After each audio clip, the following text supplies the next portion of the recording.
one. Recording. Okay. Okay, Gilbert, these are questions from National Instruments. I've been told my shoulders look stiff when I run. What is good form for the upper body while running? And what are some cues that I can keep in mind? Yeah, that is, I wish I was able to see you run. That would be easier, but I would do my best trying to explain and help you. Maybe you will understand. The shoulder tense up, hurts after long run because you're holding your arms high. So you kind of tense up. The cues is open up your chest and have your arms go back and forth.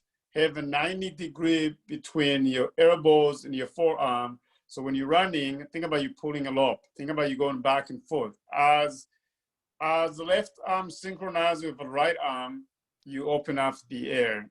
Not only you breathe better, but also you open up for more air.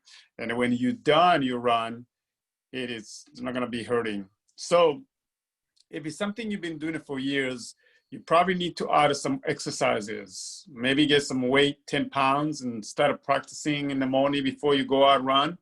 Like mimic the running form. In that way, when you start running, it's natural.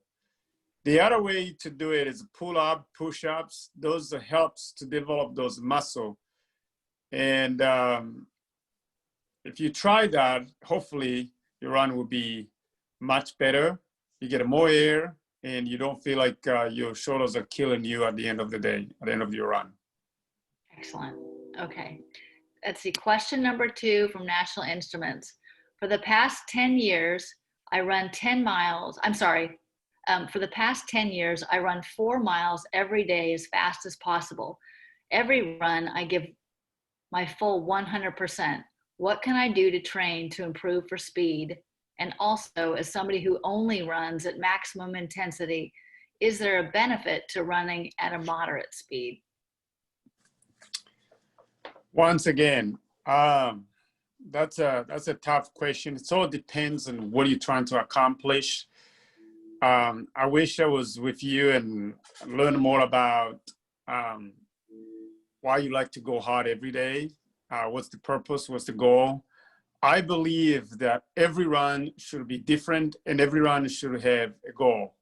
You should mix it up high and low intensity. It's not healthy.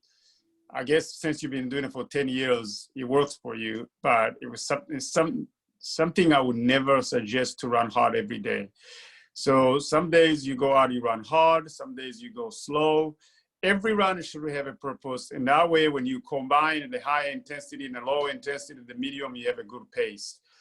If you want to increase the distance and you want to run longer, probably you need to slow down. You need to slow down. Once again, I'm not sure if you are using a heart rate. If you're using a heart rate, the heart rate will be able to tell us if you're stressed, meaning if you're running to all the time of being in the red zone. And but just listening and hearing that you run, hard all the time, it's probably not a good idea unless you're doing a short sprint. It's best to modify and vary your intensity. Have days where you go long, have days where you go short. And the shorter days, you go faster. And faster is a relative term. One of the key things to help build your confidence, build your endurance, build your strength, and build your speed is first you always have to identify, like a starting point. Like when you're starting a training, for example, for Run for the Water. Let's say you want to do 10 miles, but you have no idea paces. You have no idea what the easy pace. You have no idea what your red zone is. The best thing is do a time trials. I think we send you where you can do a time trials. Time trials is like you do 6 laps around the track or a mile as hard as you can. And then based on that, there is we have built a website that can help you that come up to paces. In that way, when it comes to go faster, if you're looking right now, where we send you, like if you're running the 1,000 repeats, you're running at 400 repeats, you should know your pace, because the chart will be able to bring you pace you should be using. Sorry, I'm going too long. This is a really important because I feel that the more I spend the time helping you, trying to understand the training methods, everyone has a different purposes. And so I wish and hope one day we'll meet and I will be able to help you more. But for now, that's what I got. Perfect. Okay. And the third question is, what are your favorite warm-up drills to help improve mobility, and your favorite post-run drills to improve mobility? We'll be able to send you those exercises. But for now, first thing to do to open up your mobility is the same thing as a speed. It's like a muscle memory. When you do things over and over, your body will know. And so we have a routine that is started with, side to side. You pick a distance, 50 yard or 40 yard, and you shuffle, one way and shuffle back just to work on a lot of muscle. And then you do karaoke or grapevine. And then the next thing you do is a skip. And then after the skip, you do what you call a skip, which is you form an A with your knee and your thighs. That's a skip. And the B skip is an extension of A, and also a C skip. Those are the things. The skip is kind of like help you open up your hips. And then after that, you do like a high knee and a butt kick to activate your hamstring. Once you've done those, you go against the wall, against the, or the track fence. You do leg swing, swing left, swing right, swing front, swing back.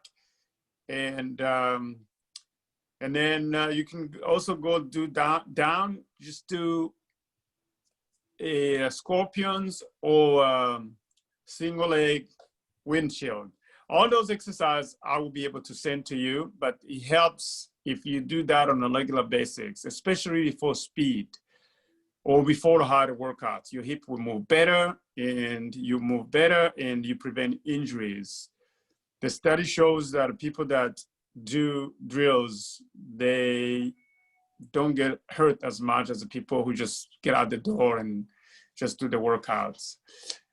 After the long run or after hard run, you're targeting more to the joint. You're targeting your knees, your feet, and also your hip. So you do stuff like a leg swing, squats, lunges, what else? The B skip, A skip, leg swings.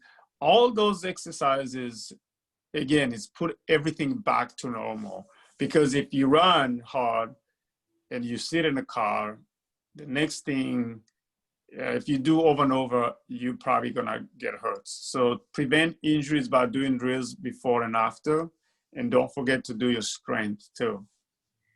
Excellent. And since we're about 5 weeks away from the start of Run for the Water, is there any other advice or anything you have to say to the team at National Instruments?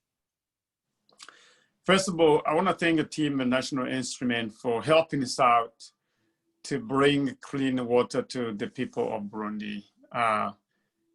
We appreciate your help and your supports. 5 weeks to the race, your virtual race. We will not be able to be with you, but we know we'll be with you in the spirit. We know that every time someone runs, someone is going to get a clean water. So 5 weeks is really, really critical because you started getting fatigue, your mileage is wrapping up.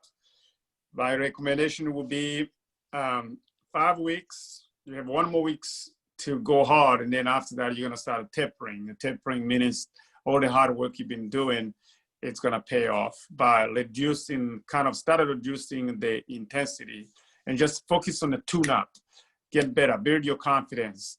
Can I hold this pace? That's what you do, more paces to help you learn how to pace better, so knowing that you're gonna reach your goal. I cannot thank you enough for your supports. It just brings such joy to hear there is a community, a company like a National Instrument that helping us out to bring a clean water to the people of Burundi. Go National Instrument! Perfect. Thank you.